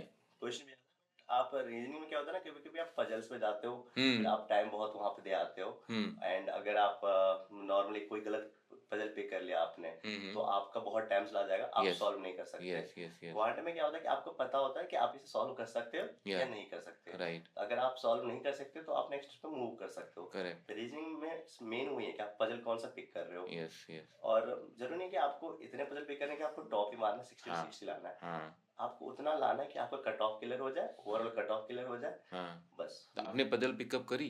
हाँ, मैंने पजल पिक करी, मैंने ऑलमोस्ट सारे पजल सॉल्व करे थे, मुझे याद है। मैं अच्छा। अपना रीजनिंग का एग्जैक्ट स्कोर रिकॉल नहीं कर पा रहा हूँ, हम्म। बट मेरे उसमें भी ठीक थे रीजनिंग में। अच्छा। तो और जीए कैसा है आपको? जीए मेरा खराब है सर, टू बी अच्छा। ऑनेस्ट। हाँ जीए मैंने कभी उसमें ना कई सारे होते हैं, लो हैंगिंग फ्रूट्स होते हाँ हैं कि हाँ आप हाँ पहले हाँ वो पढ़ लो, हाँ स्पोर्ट्स पढ़ लो, हाँ फिर दो सेक्शन होता है बुक्स एंड ऑथर्स। हाँ और मैंने ये सब कभी पढ़ा ही नहीं, मैंने हाँ सोचा कि एक दो नंबर के, दो दो तो तीन तीन नंबर क्वेश्चन आएंगे इसमें, हाँ। और मैं इसके लिए बहुत ज़्यादा टाइम दे दूंगा। हम्म। क्योंकि प्रीलिम्स तो मुझे क्लियर करना था, बट एक्चुअल वो तो आपका मेंस में मेंस पे आना है। स्कोर करना है। राइट। तो आप कोर कॉन्सेप्ट पढ़ो, हम्म आरबीआई के सर्कुलर पढ़ो, आरबीआई के सर्कुलर से क्वेश्चन जो आ रहे हैं, हम्म साथ में स्कीम्स हो गया या हम्म फिर रिपोर्ट्स हो गया जो इंपॉर्टेंट है, जो हम्म आपको आरबीआई में भी हेल्प, मेंस में हेल्प करे। तो हम्म मैंने जीए का अप्रोच वही था कि मैं ये पढ़ के जो हम्म मेंस के लिए प्रिपेयर करके प्रीलिम्स तो क्लियर कर सकता हूँ। और हम्म प्रीलिम्स में मुझे हाईएस्ट नहीं स्कोर करना था कि 50 60 स्कोर करने के लिए मैं अपना इतना टाइम दे दूँ कि मैं हम्म। मेंस की प्रिपरेशन ना कर पाऊँ। This is a very different strategy, हाँ, बिकॉज जो मैं जनरल बात करता हूँ लोगों से, तो स्पेशली जो लोग पीओ की तैयारी कर रहे होते हैं वो करंट अफेयर्स में बहुत कुछ पढ़ते हैं, जो बहुत आपने कुछ बोला ना, books, author, visits, seminar, sports, सब कुछ पढ़ते हैं वो। But sports. आपकी जो स्ट्रेटजी थी ना कि मैं बैंकिंग, फाइनेंस, आरबीआई ज़्यादा पढ़ूंगा, और इधर क्वांट मेरा स्ट्रांग है, रीजनिंग ठीक ठाक है, इंग्लिश भी ठीक ठाक है, इनसे निकाल के मैं प्रीलिम्स बस मुझे क्लियर करना है, क्योंकि मेरा फोकस तो अल्टीमेटली मेंस मेंस है। है। थोड़ा सा इसको डिटेल करते हैं, बिकॉज ये ना मेरे लिए भी थोड़ा सा इंटरेस्टिंग है। दो मेरा भी जीए बहुत ग्रेट नहीं रहा है लाइफ में, यूपीएससी मैंने कभी तैयारी किया नहीं, तो मे बी ये चीज़ बहुत लोगों के लिए हेल्पफुल हो सकती है। इनमें से एक एग्जांपल हाँ। दे सकता हूँ, मैंने जब फर्स्ट अटेम्प्ट किया था, हम्म तो मेरे उस टाइम पेपर थोड़ा इजी आया था। हम्म। 200 में से मेरे 156 थे अच्छा। 2019 में। हाँ और जीएम मेरे 80 में से 68 थे। हाँ हाँ हाँ। तो मैंने उस टाइम स्कीम्स, ये स्पोर्ट्स, ऑथर्स, उस टाइम मैं पीओ बन के आया था, तो मेरे हम्म। करंट अफेयर्स बहुत स्ट्रांग था। हाँ। तो उसमें मैंने 68 तो अटेम्प्ट कर दिया। हम्म लेकिन जो कोर कॉन्सेप्ट जो ईएसआई वगैरह होता है जिसको हम्म आपको बहुत डिटेल में पढ़ना है, हम्म वो मेरा इतना स्ट्रांग नहीं हुआ ना, क्योंकि अपना हम्म। बहुत ज्यादा टाइम सब चीज पढ़ने में सब लगा। चीज़ पढ़ने में लगा दिया। तो जब मेरे पास ईएसआई वगैरह आया बहुत डेप्थ में, तो मैं हम्म वहां पर अच्छा स्कोर नहीं कर पाया, और हम्म इस वजह से मेरा ओवरऑल मेंस क्लियर नहीं हुआ। फिर हम्म मैंने अपना अप्रोच चेंज किया कि मुझे जीए में 80 में से हम्म 50 नहीं लाना कि मैं ओवरऑल एग्जाम ही टॉप कर दूं। हम्म सब कुछ क्यों पढ़ूंगा, मैं उतना हम्म पढ़ लूं कि मेरा आराम से एटलीस्ट 30 25 आ जाए, हम्म और मेरा ओवरऑल कट ऑफ क्लियर हो जाए, क्योंकि मेरा बाकी क्वांट स्ट्रांग है। तो हम्म मुझे तो 20 वहां से भी आ जाएंगे, हम्म और रीजनिंग में 15 20, और उसमें 20 20 आके मेरा ओवरऑल तो 80 90 बन जाता है, जो कि हम्म आपका कट ऑफ क्लियर करवा देता है। हम्म तो मैंने उसी अप्रोच पे काम किया। मैंने ये नहीं सोचा कि जीए में जैसा अफेयर्स क्लॉड आता है तो आप उसके बाद सेक्शंस बने होते हैं, साइंस एंड टेक हो गया, या फिर कौन से स्टेट में क्या डिसीजन लगे, स्टेट अफेयर्स हो गया, इंटरनेशनल अफेयर्स हो गए। हम्म। वो सब बहुत सारी चीजें आपके काम की नहीं होती आगे राइट राइट पर्सपेक्टिव राइट से। Right right right. तो आप वहां पे उतना टाइम नहीं दे सकते उन चीजों को पढ़ने के लिए, और आपको हम्म क्वेश्चन का लेवल भी नहीं पता, हम्म पेपर में एक्चुअल किस डेप्थ में क्वेश्चन आती है ये भी, तो आप इसको भी डेप्थ में पढ़ना स्टार्ट कर दोगे। हम्म। एज अ मैं खुद वर्क कर रहा था, तो मेरे पास टाइम नहीं था कि टाइम मैं भी नहीं है, वर्किंग आदमी है तो पूरा 9 घंटे तो बैंक में ही लगते हैं। 9 घंटे बैंक में, तो इतना बिल्कुल टाइम आप लगते हैं। डेवोट नहीं कर सकते वहां पे कि आप सब चीज पढ़ने के लिए जाओ। हाँ आपको पढ़ना वही है जो आपके सिलेबस के मतलब का है। हाँ। और अगर आप वही चीज अच्छे से पढ़ो, गवर्नमेंट स्कीम्स हो गया, हम्म। आरबीआई के हाँ, सर्कुलर्स उसमें हो गए। आते हैं, क्या क्या पढ़ा आपने, क्योंकि मैं डिटेल में इसलिए सुनना चाहता हूँ, वो बहुत लोगों को हेल्प करेगा। क्योंकि ये ना जब तैयारी करने हम बैठते हैं ज़्यादातर लोग गलती यही करते हैं, मतलब इतना ज़्यादा पढ़ने में लगे हैं। एक रोज़ क्लास में बात होती है जब आते हैं स्टूडेंट कि सर ये तो बहुत ज़्यादा सिलेबस है। मैंने बोला ज़्यादा कहाँ है? नहीं, सिलेबस मतलब ज्यादा नहीं हाँ, है। सिलेबस ज़्यादा नहीं है। तो अगर आपसे सुनेंगे ना तो और ज़्यादा हमारी भी क्लैरिटी होगी, उनकी भी होगी। तो देख, क्या-क्या चीज़ें पढ़ी? सबसे कितनी पहले तो डेप्थ मुझे तक? लगता है हाँ। कि anything that RBI has in it, hmm, जिसमें भी आरबीआई का नाम आ गया, हुँ, आपको पढ़ना चाहिए, क्योंकि ठीक है। आरबीआई देने जा रहे हो आप, तो हाँ, आरबीआई रिलेटेड न्यूज मैंने सारे पढ़े थे। ठीक ठीक है। है। हाँ, दूसरा होता है जो भी सेंट्रल गवर्नमेंट की स्कीम्स होते हैं, हाँ, बट आपके ईएसआई से रिलेटेड हो, हाँ, सारे स्कीम पढ़ने की जरूरत नहीं है वहां पे भी जाके भी, हाँ, कि कोई अगर मान लो सेंट्रल गवर्नमेंट टेक्नोलॉजी से रिलेटेड स्कीम लगाई है राइट। और आपकी ईएसआई में उतना हेल्पफुल नहीं है, हाँ, आपको पढ़ने की जरूरत नहीं है। हाँ, तो हाँ, आप सिर्फ सेंट्रल गवर्नमेंट स्कीम पढ़ो जहां पर आप फाइनेंस में हेल्प कर रहे हो, राइट। इकोनॉमिक्स में हेल्प करो, हाँ, सोशल इश्यूज सॉल्व कर रहे हो, राइट। बस वो पढ़ो आप। हुँ, ठीक है। हुँ, नेक्स्ट होता है सर कि अपना इन दोनों के अलावा जो हुँ, कि इकोनॉमिक्स में हेल्प करता आता है, वो होता है कि बाकी जो इंस्टीट्यूशंस है, हुँ, सेबी, हुँ, सेबी ने कोई डिसीजन लिया, हुँ। जो कि एक्चुअली मेंस में एक क्वेश्चन भी आया था सेबी से रिलेटेड, अच्छा। और मैंने सेबी से रिलेटेड न्यूज इतनी बार पढ़ी थी कि उसके चारों मैंने बिना बिना पैराग्राफ पढ़े मुझे आंसर्स याद था। 1 नवंबर 2024, हुँ, 5 लाख, और इसने यूपीआई के थ्रू किया और सेबी ने किया है, हुँ, क्योंकि मैंने उसी न्यूज को बार बार पढ़ा है, हुँ, हुँ। इंस्टेड कि मैंने बहुत सारी न्यूज पढ़ी है। Right, right. तो वो भी मैंने देखा, सेबी जो भी फाइनेंस हाँ। रिलेटेड, बेसिकली फाइनेंस रिलेटेड सारे करंट अफेयर्स आ जाते हैं उसके अंदर। हुँ। और दूसरा, मुझे लगता है क्या क्या पढ़ना है, उसके अलावा क्या क्या स्किप करना है वो भी बहुत क्या-क्या स्किप इंपॉर्टेंट करना है। है? हाँ, वो वो मैं बताइए? पहले बोल दूं, बुक्स एंड अच्छा। ऑथर से स्किप कर दो आप, हाँ, स्पोर्ट्स स्किप कर दो, हाँ। साइंस एंड टेक्नोलॉजी स्किप कर दो, हुँ, और ये कि कौन सा मिसाइल गवर्नमेंट ने लॉन्च किया है, उसकी हुँ, रेंज क्या है। लोग बहुत ज़्यादा उस टाइम पे भी फोकस करते हैं, ये मिसाइल गवर्नमेंट ने इस पर्टिकुलर प्लेस से लॉन्च किया है, हुँ, इसका हुँ, हुँ, रेंज ये हुँ, है। हुँ, हुँ, हुँ, तो वो सारे डेटा को रखते हैं, और हुँ, वो एक्चुअली में प्रीलिम्स में आप एक दो क्वेश्चन उससे शायद सॉल्व कर लो, हुँ। लेकिन आप प्रीलिम्स में जीए में इतना स्कोर लाके क्या करोगे। क्या करोगे? आपको नहीं। अल्टीमेटली मेंस में अपना स्कोर मैक्सिमाइज करना है। हुँ। तो ये मेरे 3 जो मुझे याद आते हैं, यही 3 मैं पढ़ता था। That's a good point. हाँ, और एफएम के लिए क्योंकि आप बैंक में जॉब कर रहे थे, हुँ, आपने जेआईवी, सीआईवी भी कर लिया है, हुँ। तो थोड़ा तो हेल्प हुई होगी उससे। डिस्क्रिप्टिव के लिए आपने बताया कि आप ऑफ़िस में क्योंकि लिख रहे थे, ड्राफ्ट कर रहे थे, उससे थोड़ा हेल्प हुई। इसके अलावा क्या किया?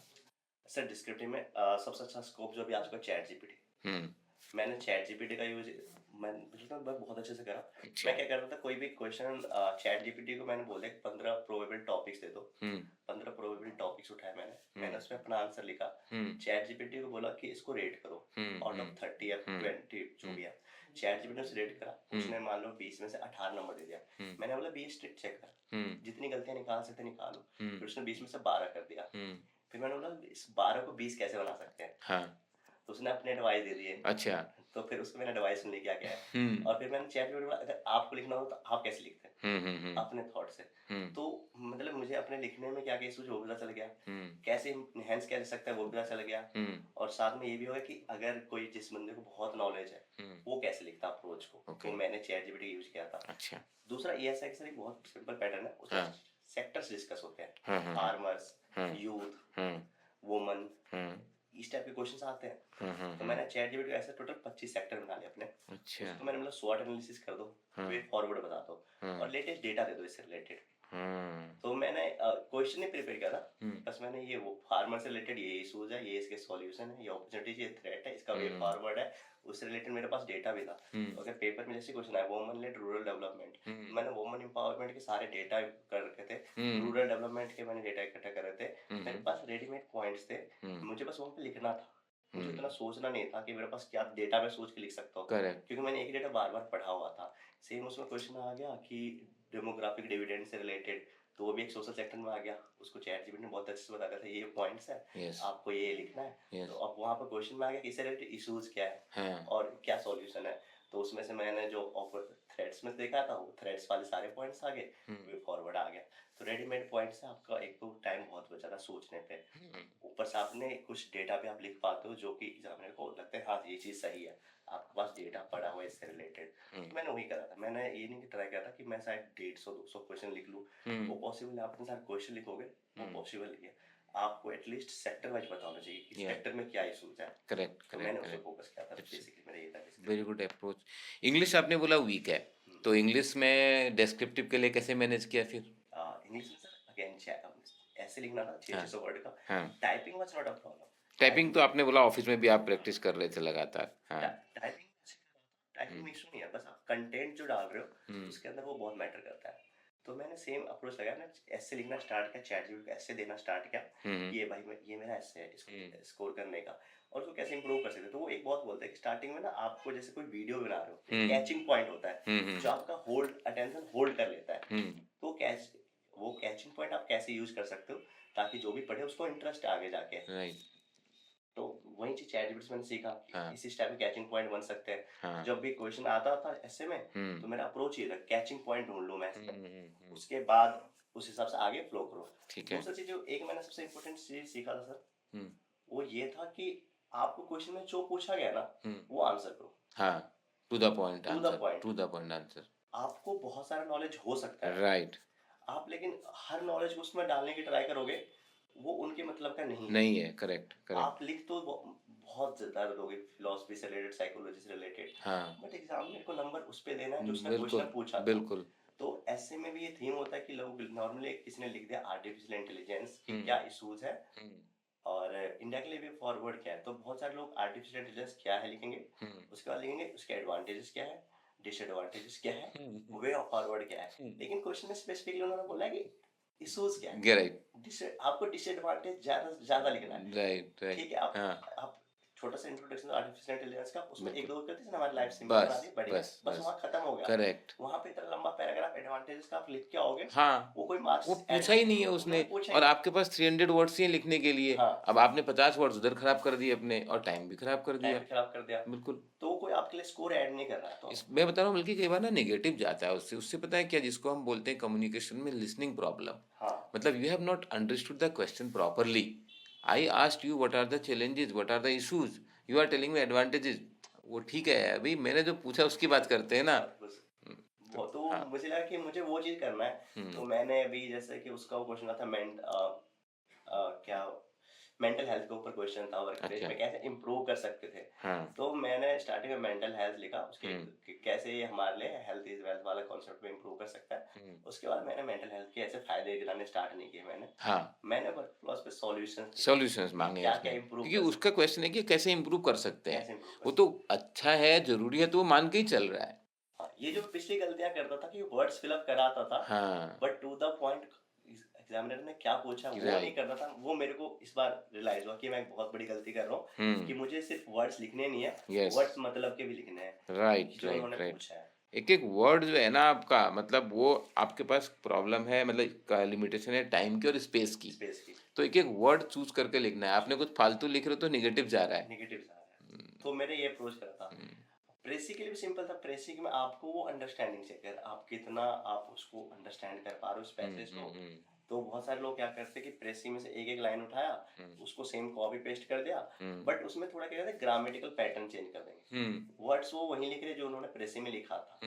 प्रेसी में बेसिकली ये है कि आपने वैसे उसको मेन पॉइंट दे दे निकाल के कि सर ये लाइन मुझे इंपॉर्टेंट लगा, इसको मैंने ये इस फ्रेम कर दिया। बट मुझे लगता है प्रेसी का ओवरऑल पर्सपेक्टिव है कि आपने क्या समझा, जिसने वो लिखा उसका माइंड मैप क्या है, उसको आप कैसे दूसरों को समझा पाओगे बिना उसे प्रेसी पढ़ाए हुए। बिल्कुल। तो बेसिकली मैं चैटजीपीटी बोलता था कि आपने जो प्रेसी कराया, आपका माइंड मैप क्या है, मुझे अपना माइंड मैप बताओ कि आपने इसको कैसे कम किया है। तो उसने बोला कि इस पैराग्राफ में ये चीज डिस्कस किया, इसको इतना छोटे तरीके से लिखा जा सकता है। तो मेरे पास जब एक्चुअल प्रेसी है, तो मेरा ये होगा कि माइंड मैप ही तो समझाना है, इसमें से इजीली समझाया जा सकता है कि मैंने क्या समझा है उसको मैं इंग्लिश में कन्वर्ट कर दूंगा, जो मेरी हिंदी में समझ आई है उसको इंग्लिश में कन्वर्ट करना है, मुझे अपने वर्ड्स में कन्वर्ट करना है।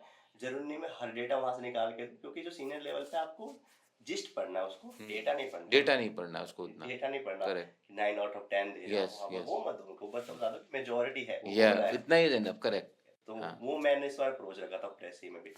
और आरसी का भी एक पॉइंट ये होता है कि एक बहुत लोगों को कंफ्यूजन होता है कि वर्ड लिमिट क्या होना चाहिए आरसी में आइडियली। तो मेरे मन में अभी भी वर्ड लिमिट वाला पोजीशन चलता है कि क्या मैंने 60 वर्ड में लिखा तो मैंने ज्यादा तो नहीं लिखा, कम तो नहीं लिखा। दूसरी चीज आरसी में फिर से मुझे लगता है कि आप पैसे से पिक मत करो आंसर्स को। बिल्कुल, अपने दिमाग से लगाओ, एक्स्ट्रा इन्फॉर्मेशन मत डालो, जो आपको पता है मत डालो, जो आपने पैसेज में सीखा है, ये चीज का आंसर ये दिया था, ये मेरे को समझ आ रहा है, उसको लिखो। एक इस बार बहुत अच्छा हुआ कि सीआरएम से रिलेटेड है, कस्टमर रिलेशनशिप मैनेजमेंट। अच्छा। तो अब लोग कह रहे हैं कि कस्टमर रिलेशनशिप मैनेजमेंट का कॉन्सेप्ट नहीं आता है, एमआईएस नहीं पता उन्हें कि इस पे रिपोर्ट जनरेट होती है, वो क्या होती है। और बैंक ने लास्ट इंट्रोड्यूस किया था सीआरएम का कॉन्सेप्ट, कस्टमर रिलेशनशिप अच्छा। मैनेजमेंट। हाँ। तो मुझे अपने अंडरस्टैंडिंग से तो पता है सीआरएम वर्क कैसे करता है, आपकी सारी रिपोर्ट जनरेट करके देता है, अल्टीमेटली आपको यूज तो इंडिविजुअल करना है, राइट। वो अप्रोच बेसिस डिफरेंट हो जाते हैं। हाँ। तो मैंने इस पैसेज को एज अ वो पॉइंट लिया और मैंने अपनी अंडरस्टैंडिंग को ली, मैंने आधे के एक्स्ट्रा इन्फॉर्मेशन नहीं डाला, बस मुझे पता है वो काम कैसे करता है। तो मैंने कहा कि अगर वो पैसेज नहीं भी पढ़ता तो कुछ मुझे पता है ना कि रिपोर्ट जनरेट करा जा सकता है, उसके बाद 1-to-1 अप्रोच कर सकते हैं। और मुझे पैसेज में वही लिखा था, बस डिफिकल्ट वर्ड में लिखा था। तो अगर आप किसी टॉपिक को समझते हो उसका आंसर भी उसी तरीके से करो कि आपके अंडरस्टैंडिंग है चीज की, एग्जामिनर वही चेक करना चाह रहा है कि आपने इस पैसेज को पढ़ के क्या अंडरस्टैंड किया है। अगर आप पहले से पता तो ये आपके लिए बहुत अच्छी बात हो जाएगी कि आपको सिर्फ एक्स्ट्रा इन्फॉर्मेशन मिल रहा है वहाँ। हाँ, नहीं, that's a very very useful thing. तो अच्छा, काफ़ी डिटेल में आपने जो ये लर्न किया ना अपने ही अटेम्प्ट में, फेज 1 में, खासकर जो आपका 4th वाला अटेम्प्ट था ना, मुझे बहुत ही इंटरेस्टिंग लगा वो, क्योंकि आदमी जब एक बार लगता है हो गया और बाद में नहीं होता है तो बहुत कुछ सीखता है उससे। और डिस्क्रिप्टिव राइटिंग का आपने इतना डिटेल में बताया कि जो छोटे छोटे पॉइंट हैं, लोगों को लगता है ना मैं सही आंसर लिख के आया, लेकिन वो सही गलत कुछ नहीं होता है। You have to be better than the others, ये कंपटीशन है। तो दिस इज़ गुड। अभी आते हैं इंटरव्यू पे, क्योंकि आपने बताया बोर्ड ने बोला आपसे कि हाँ भाई 5वीं बार तो मानोगे नहीं, और आपसे ये बोला कि चलो हिंदी में बात करते हैं, तो that way a very good chit chat. How was the overall experience? To be honest sir, आज सबसे पहले मेरा नंबर 11 था। एक साइकोलॉजिकल बैरियर क्रिएट हो जाता है कि आपका सेकंड लास्ट है, तो हो सकता है कि वो इंटरेस्टेड ना हो ज्यादा, आपको उतना नंबर ना मिले। तो मेरे अंदर भी चल रहा था, मैं बैठे बैठे वहां पे चल रहा था। और साथ में क्या हुआ, मैंने सारा दिन वहां पे रूम में बैठ के पढ़ रहा था।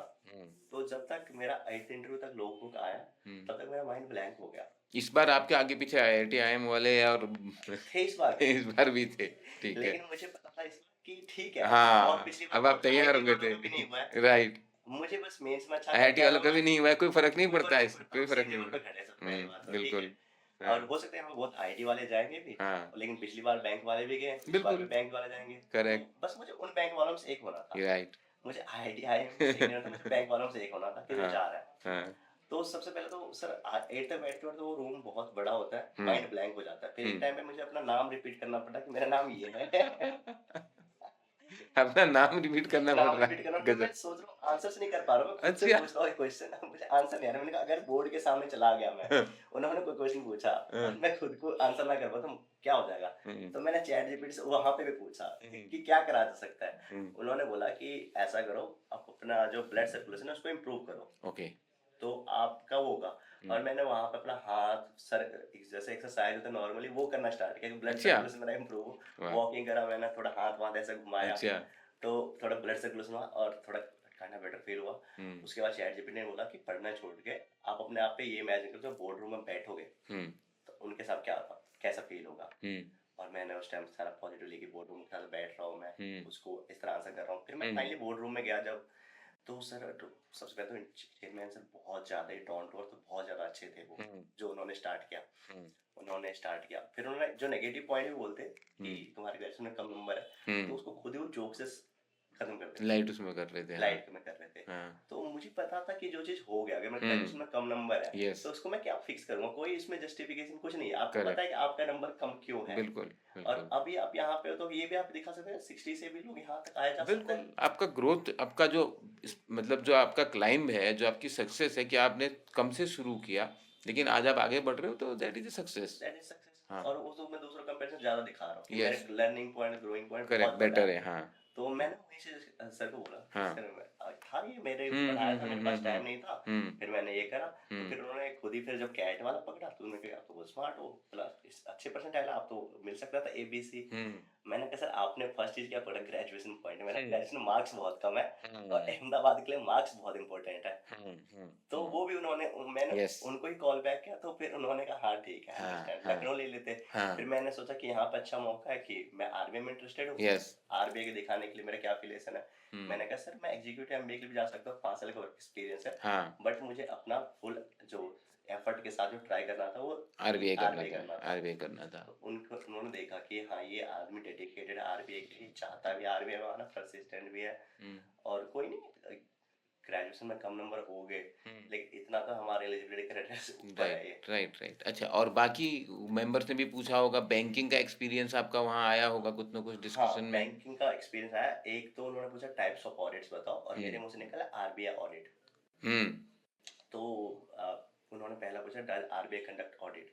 हमने बात करी थी इंटरव्यू में जब हम कर रहे थे मॉक इंटरव्यू। और मैं जहाँ तक मेरे को ऐसा लगता था कि हाँ आरबीआई ऑडिट करता है, लेकिन उस चीज में मुझे वहाँ पे आंसर इंटरव्यू मॉक इंटरव्यू के थ्रू ही पता था कि आरबीआई ऑडिट नहीं सिर्फ इंस्पेक्शन करता है। हमने यही बात करी थी ना हाँ, यही जब हम बात बात कर रहे थे। हाँ, तो मैंने बोला sir RBI does not conduct, RBI conducts inspection only. Yes, ठीक है। हाँ, तो उनको लगा कि, और मैंने पूरा कॉन्फिडेंट होकर बोला क्योंकि मैं पहले सुन चुका था इस चीज हाँ, को, कि हाँ, मुझे पता है मैं क्लैरिटी लेके आया इस चीज पे। हाँ, तो उन्होंने इंस्पेक्शन ऑडिट, तो मैम ने दूसरे साइड से क्वेश्चन पूछा what is the difference between inspection और ऑडिट। अच्छा, एंड आपने सेम चीज मेरे से एक लास्ट टाइम क्वेश्चन पूछा जब मैं यहाँ बैठा था, what is the difference inspection and audit. हाँ, और मैंने आंसर किया, वो सेटिस्फैक्टरी नहीं थे। फिर आपने अपना आंसर बताया कि इस तरह से कर सकते हो, फिर आपने एग्जांपल दिया लिफ्ट वाला। और मैंने, अब मुझे पता है कि आरबीआई में जो एजीएम रह चुके उनको ये आंसर ही, उनका आंसर ये है। तो मैंने सेम आंसर वहां पे बोला, क्योंकि अब मैं अंडरस्टैंड कर चुका ऑडिट और इंस्पेक्शन में क्या डिफरेंस है, कि आप ऑडिट में सीओआर मिलता है, सर्टिफिकेट ऑफ ऑडिटर, इंस्पेक्शन में नहीं मिलता कुछ नहीं है। मैंने मैम को सेम चीज बताया, लिफ्ट वाला एग्जांपल दिया, और उनको हो गया कि ये जो करके आ रहा है इसको इन एंड आउट पता है। हाँ। वो मुझे लगता है बहुत बड़ा पॉजिटिव पॉइंट होता है कि जो आप कर रहे हो ना, हाँ, जो आपके डिसीजंस है, वो आपको पता होना चाहिए।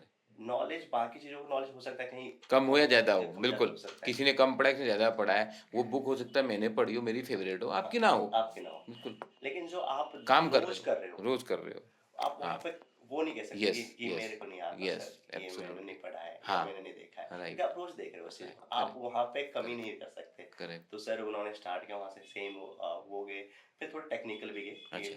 Provisioning right of and technical right of में क्या डिफरेंस होता है। अच्छा। और मुझे लकीली उस टाइम पता था राइट ऑफ और टेक्निकल राइट ऑफ में क्या डिफरेंस होता है। फिर उनकी अकाउंटिंग एंट्री भी पूछी उन्होंने। अच्छा। तो उसमें भी गए। तो वो सारी चीजें जब मैं कह रहा हूँ थोड़ा पॉजिटिव पॉइंट ऐड करा था। साथ में मैम ने एक स्टार मैंने उसमें डाला था कि interested in listening to Indian economy. अच्छा। पॉडकास्ट रिलेटेड इंडियन इकोनॉमी में मैंने ये डाला था अपने हॉबी में। हाँ। और मेरा पर्सपेक्टिव ये नहीं था, मैं सिर्फ चाह रहा था कि इंडियन इकोनॉमी से क्वेश्चन आए मेरे पास, ठीक, ताकि मैं आंसर करूं और थोड़ा टॉकिंग पॉइंट्स उनके पास बढ़े। ब्लैंक छोड़ने का मेरा पर्सपेक्टिव नहीं था कि अगर बात करने कुछ नहीं रहेगा तो कुछ भी पूछ ही चले जाएंगे। मैं बात करने उनको टॉपिक दूंगा तो ही वो मेरे से बात करेंगे। तो मैंने बोला interest in podcast related Indian economy. तो मैम ने ऐसा किया कि आप पॉडकास्ट करते हो? ओके। मैंने कहा नहीं मैम, मैं पॉडकास्ट करना नहीं, सुनता हूँ। तो सर उस चेयरमैन से बीच में बोले चलो कोई तो यहाँ ज्ञान देने नहीं, ज्ञान लेने आता है। और मेरे को भी चीज अच्छे से अंदर से फील हुआ, चलो ठीक है ये पॉजिटिव ले रहे हैं उसको, ज्ञान देने नहीं, ज्ञान लेना ज्यादा मैटर करता है। आप आरबीआई किसी भी एग्जाम में करोगे, ज्ञान आपको बस देने को बहुत है, लेने को बहुत है।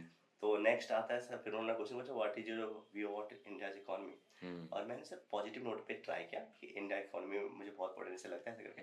बट मैम ने बीच में मेरे को इंटरप्ट कर दिया, I don't agree with your opinions, you are talking too much rubbish points. और वो बहुत ज्यादा स्ट्रिक्ट हो गए। अच्छा। और मेरे माइंड में चल रहा था कि मैम बस मुझे देखना चाह रही कि प्रेशर में कैसे रिस्पॉन्स करता बिल्कुल है। मैंने कहा कि मैम के और मेरे व्यूज गलत नहीं होते, पर्सपेक्टिव गलत नहीं होते, सबके अपने अपने ओपिनियंस होते हैं। ये सिर्फ अपने अपने ओपिनियन को डिफेंड कैसे करते हैं। मैम ये पूछे तो मुझे ये पता था कि मैम इसीलिए पूछ रही है कि मुझे करना है।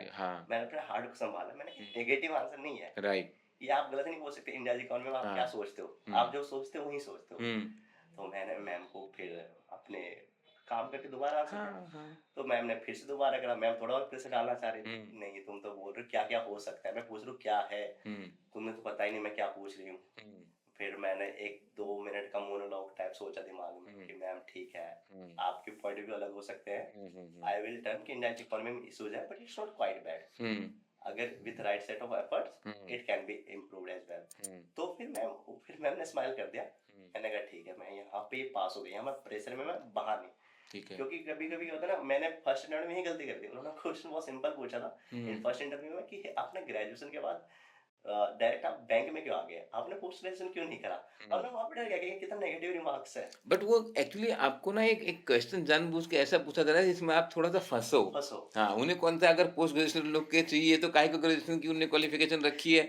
And every year people get selected, है ना। हाँ, उस टाइम पे सिर्फ ये हो जाता है कि आप, हाँ, आप अपने आप को जस्टिफाई करने लगते हो, आप डिफेंड करने लगते हो कि मेरे अंदर कुछ कमजोरी है यार, मैंने नहीं किया है पीजी, हाँ तो शायद मैं कम हूँ, वो शायद फील आ कम जाती है। आईटी, फिर वो भी कभी कभी आईटी आईएम वाले बाहर बैठे तुम्हें क्या लूं, हाँ, वैस क्वालिफिकेशन आईटी आईएम ही चाहिए होता तो वो बोलते नहीं कि करेक्ट। ग्रेजुएशन वाले हो बाकी लोग बैंकिंग को, वाले हो, हाँ, बाकी लोग को बुलाते ही नहीं। बुलाते ही नहीं। तो मैंने मेरे दिमाग में ही चला था जब अगर हम सब एलिजिबिलिटी क्राइटेरिया में क्वालिफाई हो रहे हैं हाँ, तो हम सब इंटरव्यू क्वालिफाई करेंगे, पूरा एब्सोल्युटली, पोटेंशियल है। एब्सोल्युटली, तो वो एब्सोल्युटली। चीज मेरे दिमाग में चल रहा था, मैंने कहा कि ये जो भी बोल रहे हैं ना कोई हाँ, नेगेटिव नहीं है, हाँ, बस ये देखना चाह रहे कि आपने जो डिसीजन लिया, आपने जो स्टेप्स लिए करेक्ट, वो आपके सही है, आपको वो चीज पता है। राइट। उसके बाद धीरे धीरे कुछ क्वेश्चंस ऐसा है जो कि मतलब मुझे नहीं आते पूरे अच्छे से, तो चेयरमैन सर ने एक क्वेश्चन पूछा था कि हाँ कि एक्सपेक्टेड क्रेडिट लॉस क्या होता है, हम्म, मैंने बता दिया क्या होता है। हम्म, तो उन्होंने बोला खुल के बताओ, तो मैंने बोला एक्सपेक्टेड क्रेडिट लॉस बेसिकली एक मल्टीप्लिकेशन होता है प्रोबेबिलिटी ऑफ डिफॉल्ट, लॉस के default and exposure at default का। हम्म, तो हम्म, उसने बोला हम्म, इस पे हम क्यों मूव कर रहे हैं, हम्म, और मैं शायद उस टाइम में ना मुझे उसका आंसर पता नहीं था, हम्म, हम्म, डेप्थ चेक कर रहे थे, वो बेसिकली इनकर क्रेडिट लॉस है, एक्सपेक्टेड क्रेडिट लॉस पे जा रहे हैं। हम्म। मुझे जब उन्होंने सर ने बोला इनकर क्रेडिट लॉस, तब मुझे याद आ गया आंसर, लेकिन तब तक अच्छा, क्वेश्चन खत्म हो गया था वो। हाँ, हाँ, हाँ, तो उन्होंने मुझसे पूछा कि मैं आंसर दे रहा था, मैं किसी और डायरेक्शन में रहा था, तो शेर सर ने मेरे को बोला सत्येंद्र हर चीज का आंसर देना जरूरी नहीं है, हम्म, कोई इशू नहीं, अगर हम्म, नहीं पता तो कोई इशू नहीं है, कोई सुनिए। तुम्हें घर जाकर पढ़ना, मैं ये hmm, sir I go and read about it, कोई इशू नहीं हम्म, है। उनको ये बहुत अच्छा था कि वो बहुत डेप्थ था क्वेश्चन हम्म, का, एक्सपेक्टेड क्रेडिट लॉस क्यों मूव कर रहे हैं, अगर आप टेक्निकल राइट ऑफ में डिफरेंस भी देखोगे, हम्म, नहीं बहुत लोग देखेंगे कि राइट ऑफ और टेक्निकल राइट ऑफ में क्या डिफरेंस होता है, राइट ऑफ तो राइट ऑफ होता है, सेम अकाउंटिंग एंट्री होती राइट, है। राइट, तो उन्होंने ये क्वेश्चन पूछा था राइट ऑफ और टेक्निकल राइट ऑफ की अकाउंटिंग एंट्री क्या है। हम्म, अब कई लोग जिनको नहीं पता वो दोनों के अलग अलग एंट्री बताएंगे, हम्म, एंट्री तो सेम ही है, या, बस ये टेक्निकल राइट ऑफ होता है कि बैंक को लगता है कि अब मुझे अपना लॉस रिकॉग्नाइज करके हाँ, प्रॉपर्टी प्रूव करना है। बुक करना, हाँ, और उसमें ये होता है कि बैंक थक हार जाते हैं कि ये रिकवरी नहीं होने वाला, तो उसको आप राइट ऑफ कर ही राइट ऑफ देते कर हो, देते राइट हो, ऑफ कर ही देते हो, प्रूडेंशियल राइट ऑफ जो भी कहते हैं। राइट। तो वो चीजें वहां पर थोड़ा आपको ट्रिक भी करा जाता है, डेप्थ हम्म, भी देखा जाता है, बट हम्म, साथ साथ ये देखा था अप्रोच क्या है, यस। तो वो मुझे बहुत सही वो लगा। आपके बैकग्राउंड पर भी है ना, क्योंकि आप इतने टाइम से बैंक में हो और आप ऑडिट में काम कर रहे हो, आप रीजनल ऑफिस में काम कर रहे हो, तो बीइंग देयर हम्म आप वो समझने लग जाते हो, तो हम्म इसलिए उन्होंने आपसे वो क्वेश्चन डिटेल में पूछे। हम्म तो सत्येंद्र वेरी गुड, मतलब this is very detail discussion, बहुत इंटरेस्टिंग पॉइंट मिले हमें। मतलब phase one, phase two and your 5 times attempt in RBI grade B and finally success there, so great story. कुछ और पॉइंट ऐसा, dos and don'ts, if you have to summarise your journey, anything you want to add before we close? सबसे important तो वही है कि material बहुत ज़्यादा है हम्म, और आप हर चीज़ नहीं पढ़ सकते, यस, तो आपको बहुत पिकी होना है अपने मटेरियल सिलेक्शन के लिए, मुझे क्या क्या पढ़ना है। पेपर उतना टफ नहीं है, उसका स्ट्रक्चर उतना टफ नहीं बनाया गया है कि सिर्फ बहुत ही स्मार्ट बंदे ही उसको कर सकते कैप्चर, बस आपका अप्रोच बहुत मैटर करता है। लेकिन अगर आपके प्रीलिम्स में वीकनेस है तो आप उस पर फोकस करो, यस, अगर आपका मेंस में इशू है तो आप मेंस में करो, आपका करेक्ट, अपना वो कस्टमाइज होगा कि आपका क्या इशू है। राइट, अगर आपका इंटरव्यू में वीकनेस है, आप जैसे मेरा है, मैं हम्म, इंटरव्यू में अच्छा परफॉर्म नहीं करता था, तो मैंने उस पर भी वर्क किया कि मैंने या, आईएम के थ्रू अलग अलग हाँ, आईएम जाके इंटरव्यू दिए मैंने, इंटरव्यू दिए, ताकि मैंने वहाँ पे भी इम्प्रूव कर सकूँ। राइट, तो ये राइट, बहुत होता है। राइट, दूसरी चीज़ मुझे लगता है कि टेक्नोलॉजी बहुत अच्छी हो गई है, हाँ, और वो आपका सबसे अच्छा साथ में आपका को पार्टनर हो सकता है। यस, कई सारे लोग अभी मतलब तो टेलीग्राम पे तो वो ऐसे हम्म, प्रिपेयर कर रहे थे कि मेरे साथ कोई मिलके प्रिपेयर करेगा क्या, हम एक दूसरे हम्म, का आंसर चेक करेंगे क्या। हम्म, उस जर्नी में आप दोनों ही साथ हो, हम्म, दोनों ही सेम पॉइंट पे हो, राइट, तो आप एक दूसरे के आंसर चेक करके कैसे सही कंस्ट्रक्टिव फीडबैक दे दोगे कि दोनों का क्लियर हो जाए। हाँ, हाँ, हाँ, उसके लिए आपको या तो एक मेंटर टीचर चाहिए जिसने हाँ, वो जर्नी कंप्लीट किया हुआ है, हाँ, गाइड हाँ, कर दे आपको अच्छे से। और आज के डेट में एआई भी हेल्प कर रहा एआई है। भी हेल्प कर, हाँ, chat GPT, it can B mix of both इसके लिए डिपेंडिंग मिक्स ऑफ ऑन, क्योंकि बहुत। बहुत सारी चीज़ें आपको एआई से डेटा फैक्ट रिलेटेड बहुत अच्छी पता लगेंगी, हम्म लेकिन कई बार आपके जो पर्सनैलिटी के एस्पेक्ट हैं, हम्म क्योंकि वो आपके पर्सनैलिटी का आपके एस्पेक्ट, पर्सनैलिटी का वो आपको कोई मेंटर से पता लग जाएंगे। मेंटर से पता लगेगा, हाँ, क्योंकि मैंने भी ये चीजें करी है कि गलतियां करी कि मैंने कि खुद से कॉन्फिडेंट लो कॉन्फिडेंट हो गया, खुद से डाउट भी होने लग गया यस, कि यार 2 बार आप इंटरव्यू रिजेक्ट हो क्या, क्या बता आरबीआई क्या लिया, आप बने ही ना। करेक्ट, करेक्ट, तो फिर वो सारी चीजें आपके यहाँ पे क्रिएट होता है, बट अगर प्रीलिम्स भी क्वालिफाई ना करने के बाद ये तो और भी हो जाता है कि हाँ, प्रीलिम्स भी नहीं हो रहा, बट आपका जब ओवरऑल हो जाता है तो लगता है कि it's a part of our journey, yes, जो हमने सीखे हर एक स्टेज में फेल होके। बिल्कुल, तो अब मतलब मुझे लगता है कि जो अगर मैं पहली बार में क्लियर कर लेता हम्म, तो मैं सारे मुझको सबको एक ही बार पढ़ता। हाँ, हाँ, हाँ, हाँ, अगर मैं 5 साल करके गया तो हाँ, मैंने सिर्फ को बार बार घर पढ़ा है, पड़ा है, इतना हाँ, डेप्थ में पढ़ा है कि मुझे पता है क्या क्या हाँ, है। हाँ, हाँ,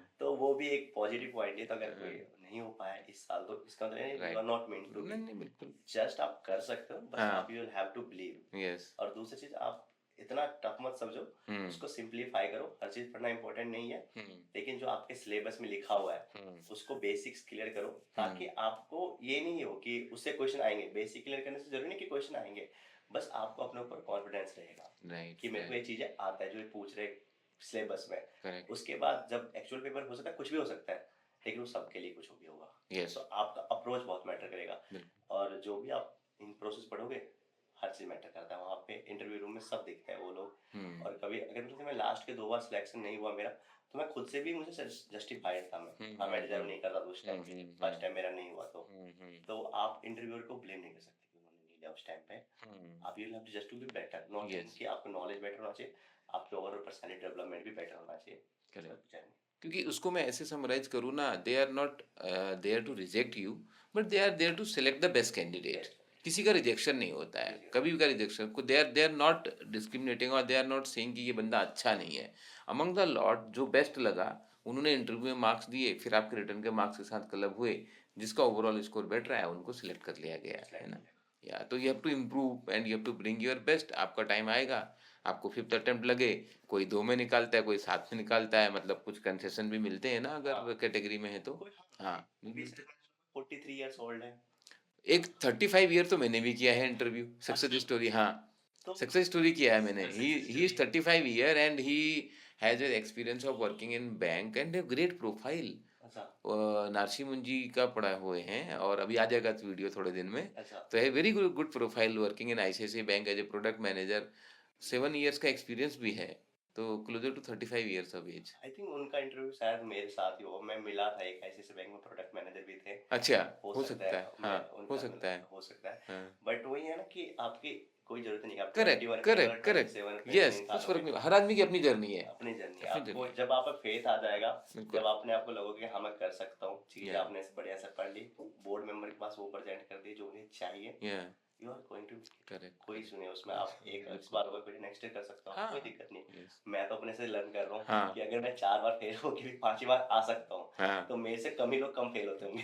इसलिए लोग 3rd या 4th के बाद हो जाते हैं, ठीक है आर्मी मेरे लिए नहीं बना है, मैं नहीं करूंगा। लास्ट में मैंने भी सोच लिया था 4 के बाद कि नहीं आर्मी मेरे लिए नहीं बना है, मैं कहीं और जाता हूँ, नहीं, तो 5वीं बार मैं यहाँ नहीं आ no, no, पाता। this is a great story of actually your perseverance and consistency. Great to learn. So thank you Satyendra. Satyendra, तो बहुत अच्छा लगा आपसे बात करके. Thank you for your time. Really enjoyed talking to you. I wish you all the best on behalf of all our audience and all Exam team members. Great to meet you. Thank you sir. Thank you.